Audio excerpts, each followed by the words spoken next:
Hey, peace. What's happening, everyone?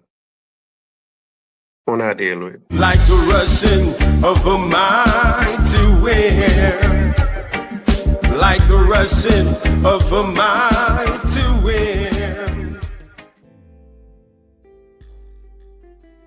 Slavery, Jim Crow laws, redlining, and the legacies of these policies have a greater impact on Black poverty and crime rates in America today than welfare policy or Black culture. A steelman version of that argument would be slavery and Jim Crow are the primary causes because they created the conditions that produced later problems.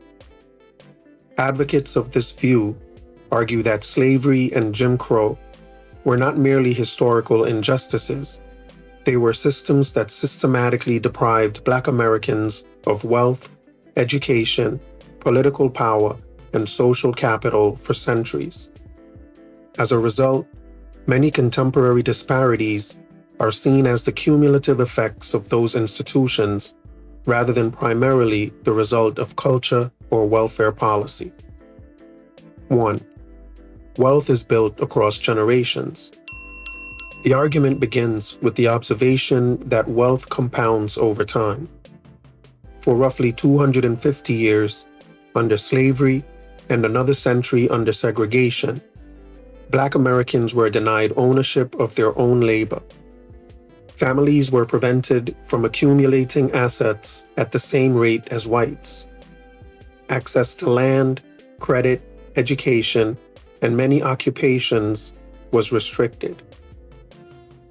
Supporters argue that when one group is prevented from building wealth for generations, while another is allowed to do so, large disparities can persist long after the discriminatory laws are repealed. 2. Family disruption began before welfare. Advocates contend that family instability cannot be understood without examining slavery. They point out that enslaved families could be separated through sale. Marriage among enslaved people had little legal protection. Economic insecurity continued after emancipation. Segregation and labor market discrimination limited opportunities for Black men. From this perspective, family challenges predate the modern welfare state and were rooted in centuries of forced disruption. 3. Segregation produced concentrated poverty. The argument emphasizes the role of Jim Crow, redlining, and housing discrimination.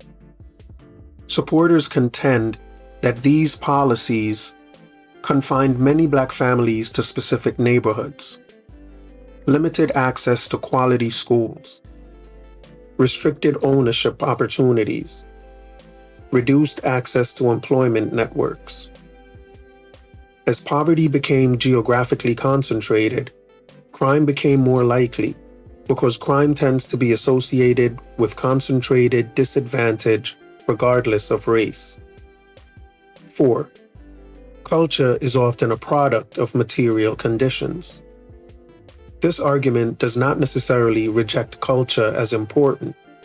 Instead, it argues that culture itself is shaped by historical and economic realities. For example, communities adapt to the opportunities available to them.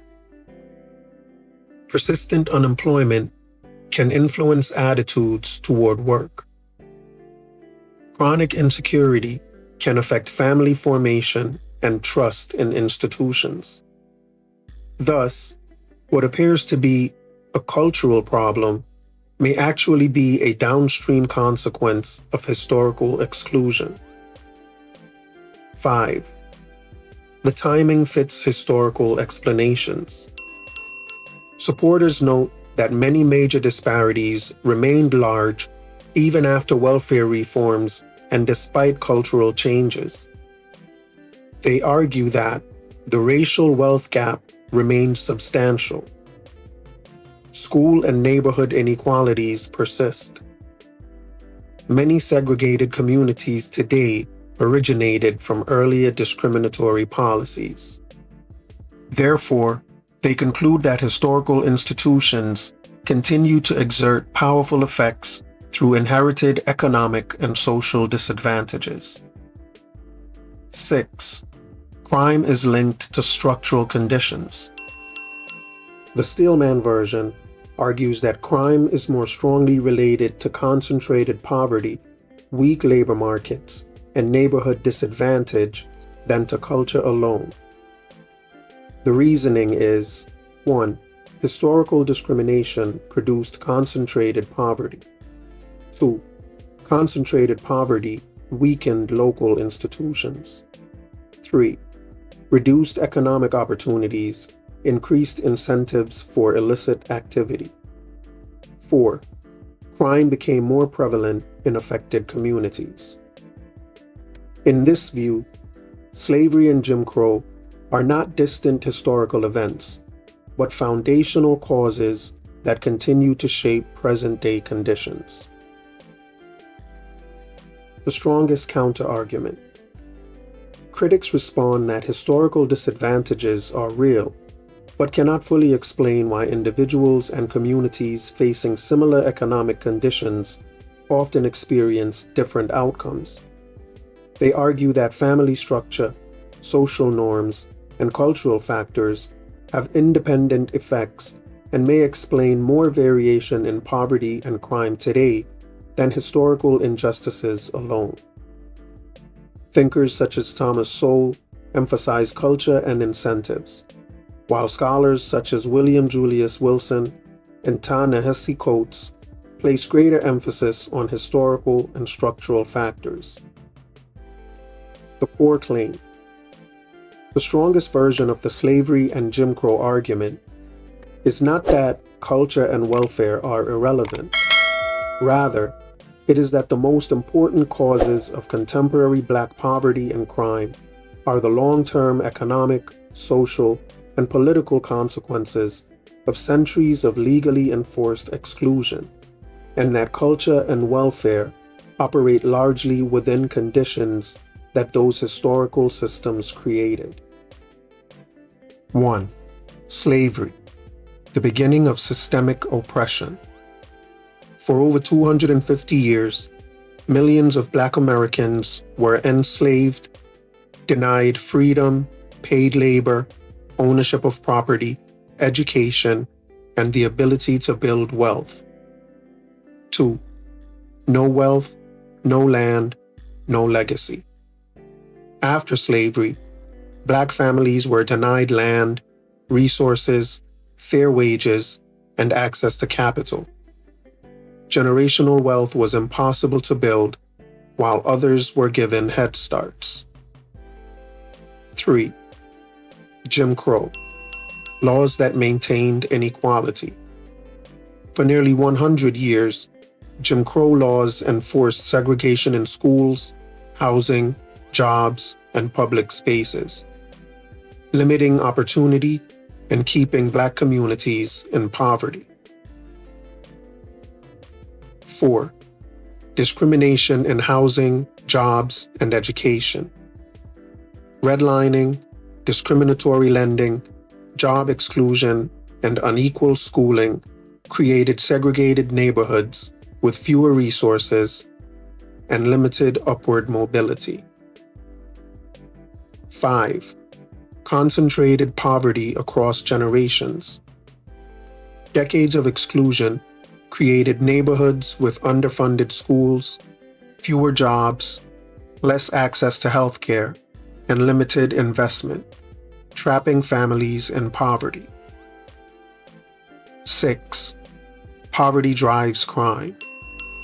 When opportunity is blocked and basic needs are unmet, crime becomes more likely. Poverty, lack of hope, and generational trauma fuel cycles of violence and incarceration. Slavery didn't end in the 1800s. Its effects echo through laws, policies, communities, and generations, shaping poverty and crime today. And with that said, if you liked the video, like the video. If you didn't like the video, leave a comment and tell us why you didn't like the video. Either way, subscribe to the channel, hit that notification bell, because there will be other videos. So you done know. We're going to catch you on the next one. Peace.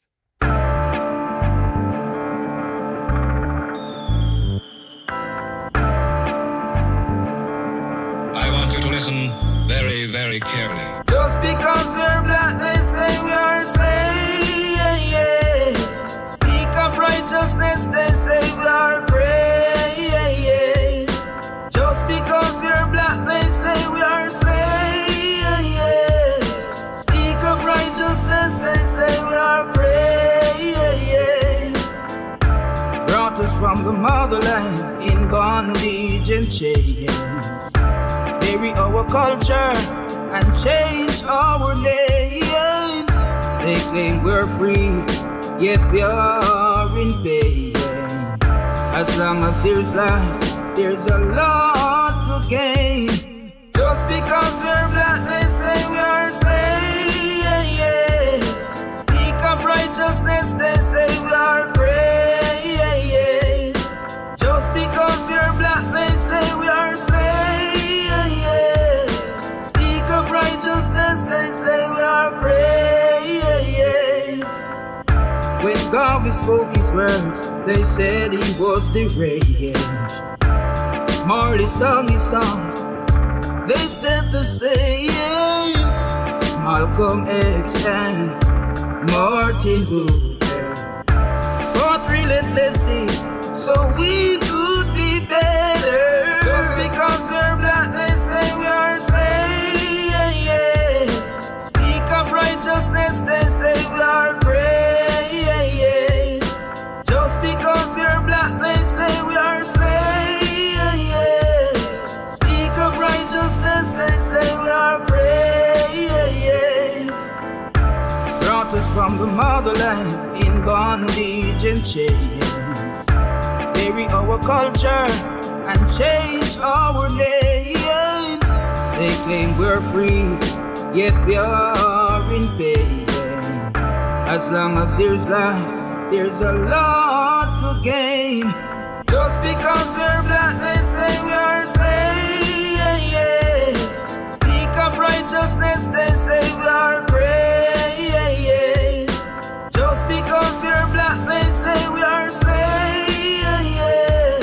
Speak of righteousness, they say we are